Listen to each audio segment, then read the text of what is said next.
St Andrew's Church here in Chedworth originally dates back to 1100, so Norman times. It's obviously been developed a lot over that period of time and is a beautiful Grade 1 listed church. It has some amazing features within it.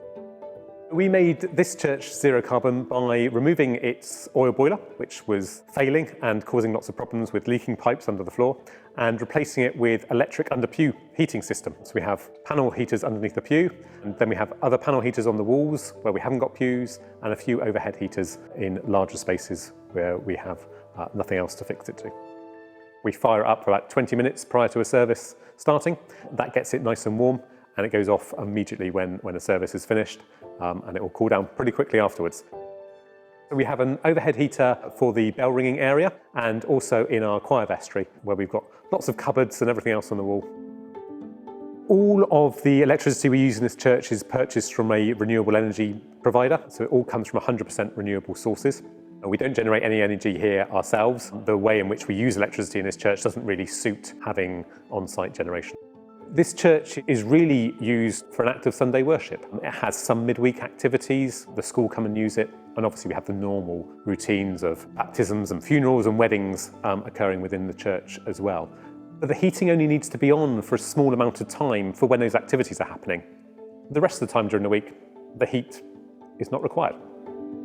We are making a saving overall to the energy costs within this church. We've also gone along and replaced the lighting to the latest LED efficiency fittings. So we're only using the electricity we really need to use to make this a warm, comfortable and well-lit church. It was a really exciting project to be involved in. I created the first zero carbon church 10 years ago, actually in a church only 2 or 3 miles away from here. So this had an opportunity to take 10 years worth of learning from not just that church, but developments in technology, and to do a modern version of that. To deliver this project cost around about £40,000, and that included bringing in the new electricity supply and all the trenching and archaeology that was required for that as well.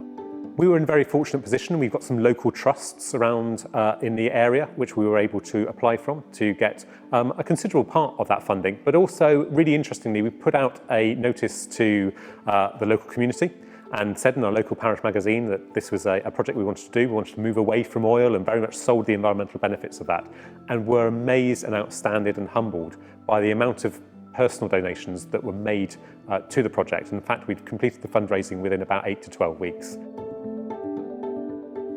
So to other churches that are looking at their heating system and wanting to change to a zero carbon solution, I would really encourage them to first of all think about the usage of the church. The reason that this heating system is so successful is because it responds to how this church is used.